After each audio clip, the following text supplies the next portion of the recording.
Bonjour à tous et bienvenue autour de votre grande table. Que se passe-t-il derrière la grande porte d'un grand lycée parisien entre conformisme social et compétition scolaire, tentative aussi d'ouverture avec les nouvelles filières d'égalité des chances? On en parle avec l'auteur d'une fiction, Les Héritières, à voir sur Arte, et une sociologue qui a enquêté dans l'enceinte du prestigieux lycée Henri IV à Paris.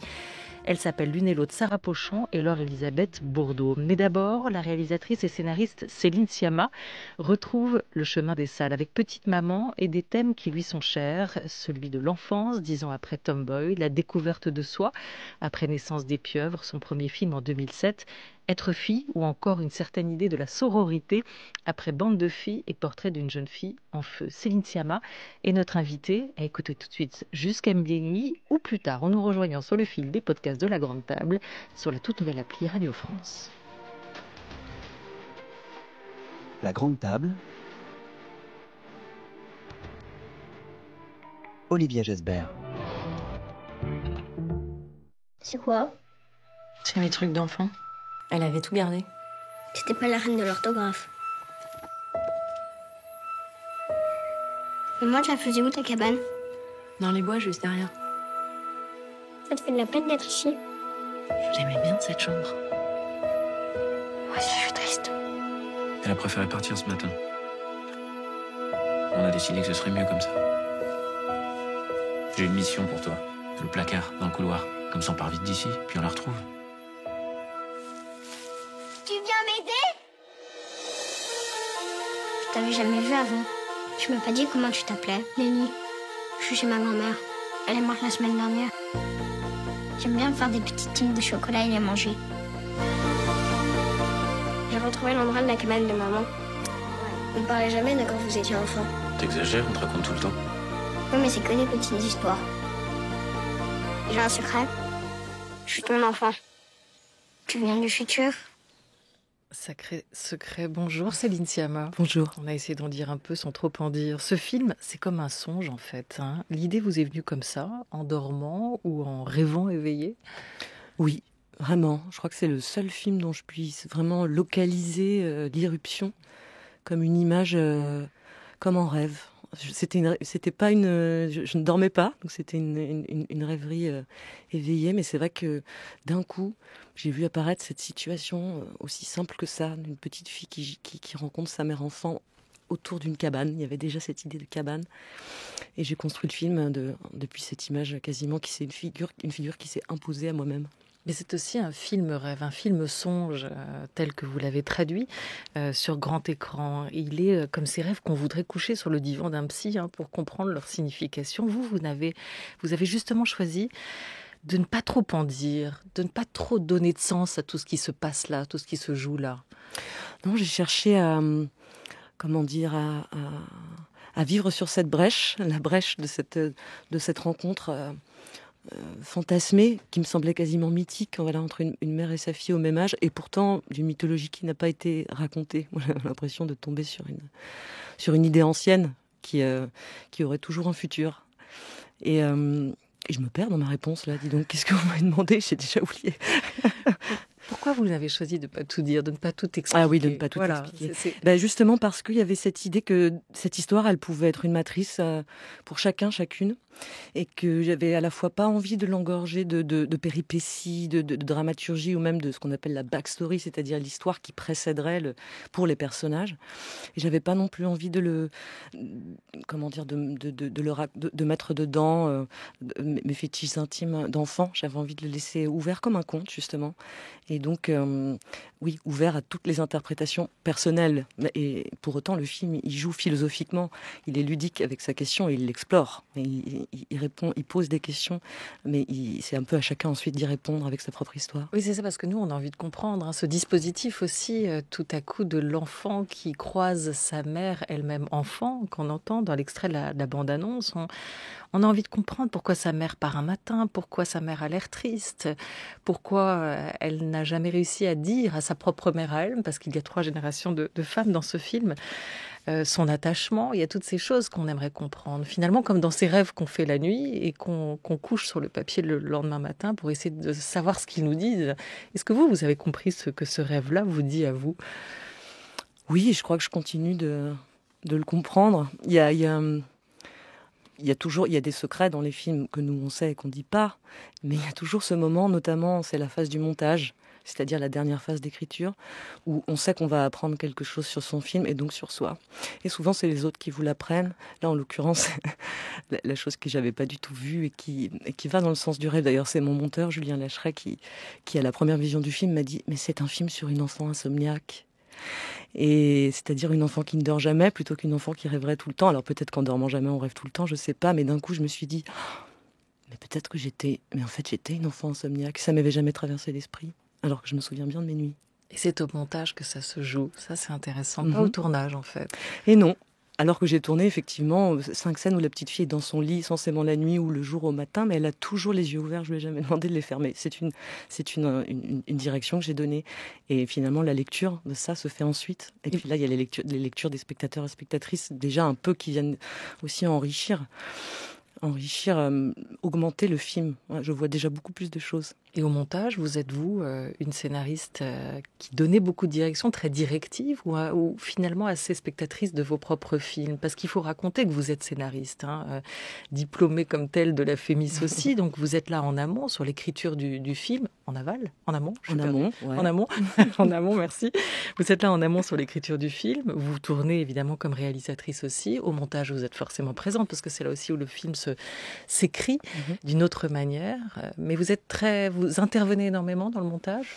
Ah ben oui, le montage c'est un dialogue à 3 avec entre le film, le monteur et la mise en scène, et c'est du quotidien.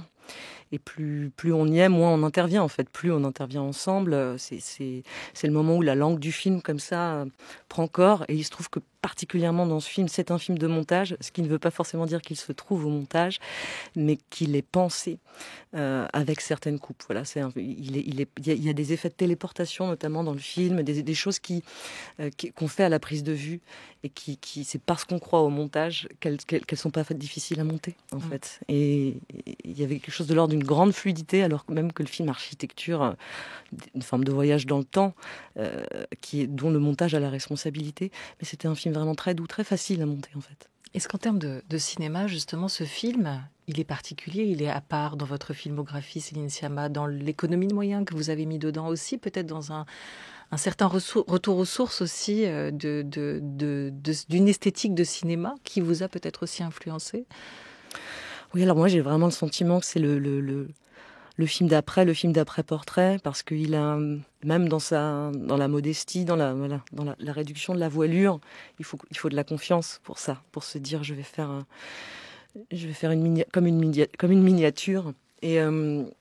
Et même les enjeux d'écriture, la forme de fantaisie fantastique qu'il y a dans le film, pour moi, elle est issue des expérimentations que j'ai eu la liberté de faire sur portrait, que ce soit des apparitions fantomatiques ou même l'expérience du tournage en studio, parce qu'on avait reconstitué le salon du Louvre, et finalement, voilà, j'ai tourné dans le même studio où on a fait cette reconstitution. Donc, il y a quelque chose dans l'apprentissage et dans ce que les films se transmettent, qui pour moi est toujours consécutif au précédent, mais c'est vrai que celui-là, en fait, j'ai l'impression qu'il se détache, peut-être parce qu'il bénéficie de l'élan et de la confiance et des fragilités de tous les autres, quoi. Il tire les leçons, il tire les leçons de ça et du coup peut-être qu'il est, oui, comme les derniers sont peut-être toujours isolés, mais moi j'ai l'impression de voir une espèce de bout du chemin. Et vous le présentez dans le prolongement des précédents, mais il est aussi le point de départ de quelque chose d'autre, vous le pressentez? En tout cas, on est sur en tout cas, oui, pour moi, il ouvre des possibles, y compris ailleurs qu'au cinéma. Voilà, ça c'est des commencements aussi.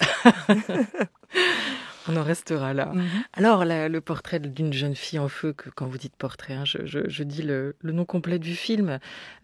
Pourquoi justement fille? Pourquoi ce mot qui revient de titre en film? Quand est-ce qu'on devient une femme pour vous, à vos yeux, Céline Sciamma? Comment expliquer que c'est cet état-là qui semble vous intéresser le plus, ce mot de fille qu'on n'utilise plus tant que ça finalement en plus aujourd'hui?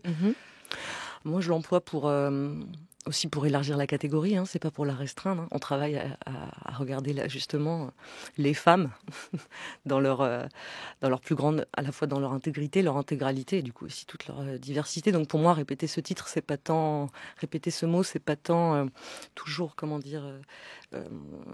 regarder la même chose. C'est plutôt considérer que c'est infini. Et il y a une autre continuité dans mes films qui sont autre chose que le mot film, ou même la réinvention de duos, de sœurs, en fait, parce que c'est ça aussi le grand point commun. C'est les prénoms. Et toutes mes héroïnes ont le même prénom.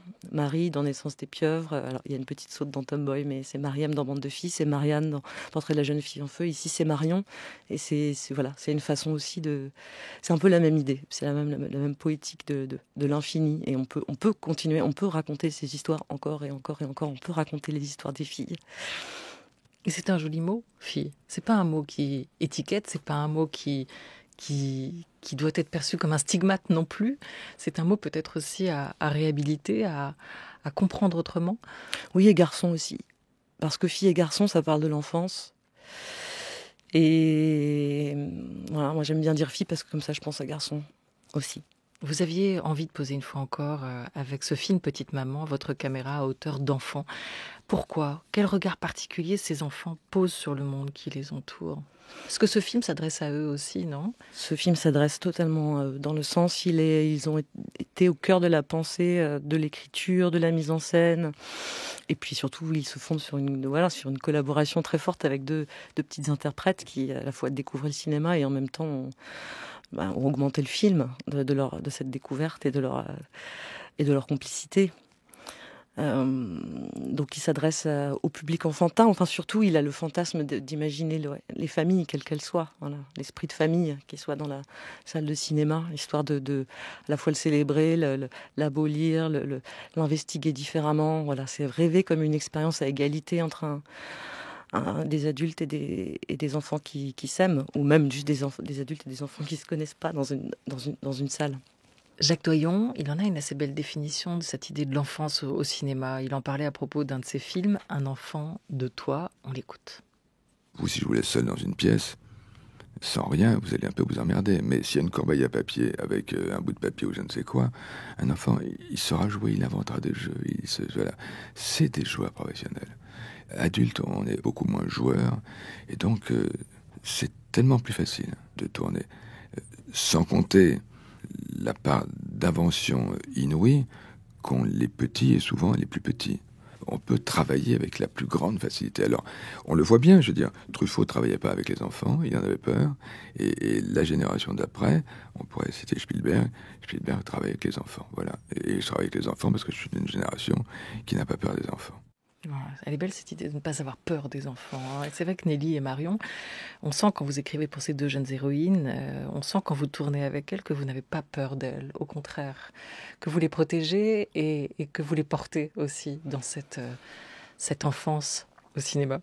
Oui, il y a un geste de confiance absolu dans le travail avec les enfants. Moi, j'investis beaucoup de croyances, c'est-à-dire que, par exemple, une fois qu'on s'est rencontrés, donc qu'on s'est choisis, on a juste lu le scénario ensemble, on a discuté, on a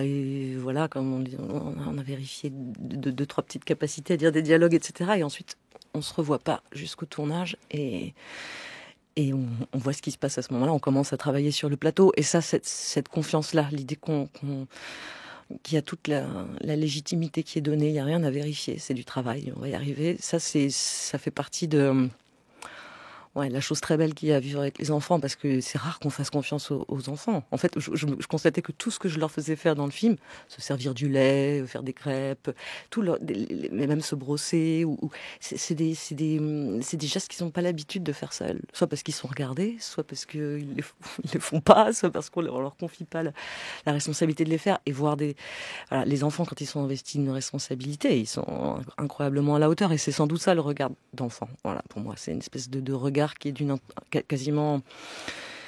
qui est d'une demande, qui est une intransigeance aussi, quoi, qui est un endroit d'ambition, en fait, de prendre la vie avec beaucoup, beaucoup, beaucoup de sérieux, quoi. Et c'est cette même confiance qu'on devrait leur accorder dans la vie pour les aider à grandir. Effectivement, ce geste tout simple qu'on voit à l'écran de cette petite fille qui va faire bouillir le lait. Et elle y met une telle fierté dans cet acte-là, dans ce geste-là, parce qu'elle est autonome sur ce moment-là, ce qu'elle est rarement peut-être dans la vie. C'est cette même confiance qu'on devrait leur accorder.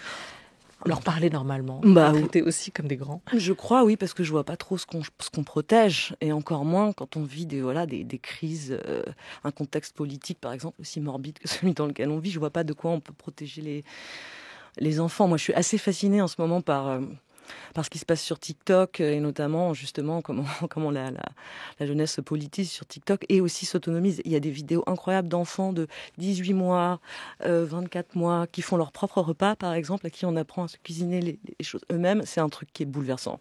En quoi ? En quoi ? Parce que rapide, ça va trop vite. C'est hyper de voir un enfant qui sait même pas marcher, qui a une chaise haute et qui d'un coup se fait cuire son propre repas, ses propres œufs, ses légumes. Franchement, c'est une image révolutionnaire parce que c'est une image d'autonomie. Et à partir du moment où on autonomise les enfants, alors là, voilà, on peut commencer à avoir un vrai rapport avec eux, parce qu'il y a plus de domination possiblement. Enfin, manger, et puis surtout l'art de manger, l'art de vivre, l'art de se préparer. Ça, l'indépendance chez un enfant, il y a rien de plus émouvant en fait. Et peut-être c'est à travers ça, cette idée d'indépendance aussi, que ce film résonne, je trouve, assez fortement avec Ma vie de courgette. C'était un film d'animation qui a été réalisé par Claude Barras. Vous étiez venu nous en parler autour de cette grande table et que vous avez scénarisé. Courgette, c'est un petit garçon qui va perdre sa mère et être placé dans un foyer et retrouver là une forme de bonheur par l'amitié, par la fratrie, par l'amour naissant aussi, les premiers amours. Vous en avez fait de cette enfance, justement, et on le voit là, un territoire heureux, un territoire où on se construit aussi, comme cette cabane qu'on va construire dans la forêt. Il y a un parallèle entre ce territoire de la jeunesse pour vous et la forêt, qui est ce territoire des contes, mais aussi ce lieu de tous les possibles, quelque part, Céline Sciamma. Oui, parce qu'il y a quelque chose dans la nature, tout simplement, une forme de stabilité, en tout cas comme décor de fiction, qui permet à toutes les générations d'enfants, et donc aussi aux spectateurs adultes, de se projeter dans un espace commun. Et c'est fou comme la cabane. Il y a une pérennité du fantasme de la cabane, que ce soit chez un enfant des années 50 ou un enfant de 2021, qui est émouvante en fait. Et sur la question à la fois de l'aventure et de l'abri. Et c'est une belle tension, c'est les tensions de l'enfance, l'aventure et l'abri. Qu'est-ce qui t'arrive ? T'as l'air ailleurs. Je me suis fait une copine, je crois. Ça te dérange si je fume une cigarette ? C'est pas bien, mais vas-y. Merci. Tu seras d'accord pour que je dorme chez elle ? Quand ? Je sais pas, elle m'a pas encore invitée. On en a encore pour 2 ou 3 jours. Tu peux dormir chez elle si elle t'invite. Mais tu t'invites pas toute seule, hein, Nelly. Ça s'est bien passé, l'opération de maman ? Elle te l'a raconté, non ? Oui, mais elle a peut-être pas tout dit. On parlait jamais de quand vous étiez enfant. Bon, t'exagères, on te raconte tout le temps. Oui, mais c'est que des petites histoires. C'est quoi les petites histoires ? Je connais tous les cadeaux que t'as eu à Noël ou que t'adorais la pizza. Je sais pas les vrais trucs. Mais c'est quoi les vrais trucs ? Les trucs que t'avais peur, par exemple. J'avais peur de plein de trucs, comme tout le monde. Dis-moi un. Et vous, Céline Sciamma, de quoi vous aviez peur ? Dites-nous-en un truc. Ah ouais, un truc. J'avais peur de la mort. Vraiment, j'avais peur de la mort. Tôt. Et donc, j'avais peur de la nuit, quoi. Et c'est fou comme c'est déroutant de comprendre qu'on va mourir, quoi. C'est quand on est enfant. Et moi, je sais pas, je me souviens bien vers 2-3 ans avoir compris ça et avoir... De votre propre mort, de votre propre fragilité, ouais. Ou de celle des parents ? Non, la nôtre, tous et toutes la leur, la mienne, là pour le coup, égalité. J'avais pas peur d'être seule, j'avais peur de disparaître. On n'entend pas la réponse dans la bouche du père à cet instant-là, mais on la lit sur ses lèvres à l'écran. Qu'est-ce qu'il lui répond ? C'est assez fort, hein, c'est assez troublant ce que vous lui mettez dans la bouche. Pourquoi ce mot-là ? Alors, on le dit pas, c'est ça? On dit Si, pas on ce qu'il peut le dit. dire. C'est vous qui choisissez.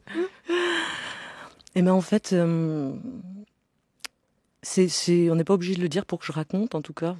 C'est dans le scénario, on n'entendait pas ce qu'il disait. Et il mettait sa main, par ailleurs, devant ses lèvres. On a tourné ça. Et puis, j'ai aussi demandé à Stéphane Verrupen, qui joue le père, de dire une vraie peur qu'il avait, lui, enfant. Et il a dit ça. C'est sa peur à lui, en fait. C'est sa peur à lui, et ça me plaît qu'il nous l'ait donnée, et que ce soit celle d'un garçon. France Culture avec notre invitée, la cinéaste Céline Sciamma, à l'occasion de la sortie de Petite Maman en salle aujourd'hui.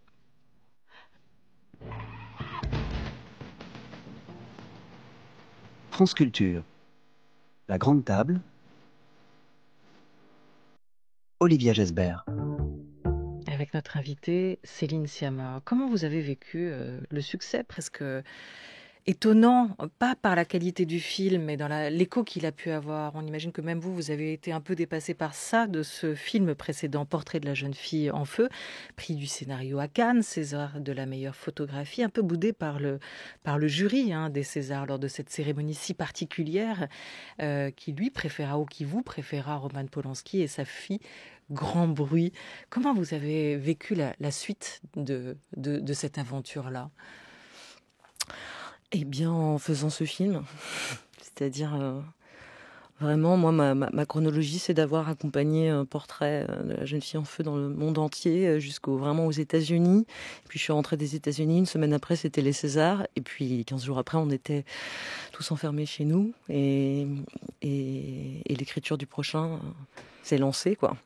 Donc il y a eu un effet, c'était très concret en fait, le fait d'accompagner physiquement le film, que tout ça se matérialise dans des rencontres, des échanges qui sont réels, ça vient complètement, ancrer les chiffres ou la sensation d'impact, parce que c'est vrai qu'il y a d'un coup, on pense à vous dans des endroits que vous connaissez pas, quoi. C'est hyper bizarre, quoi. Le rapport, par exemple, de la Corée du Sud, elle a ressorti ensuite tous mes films. On a fait plus de 300 000 entrées là-bas.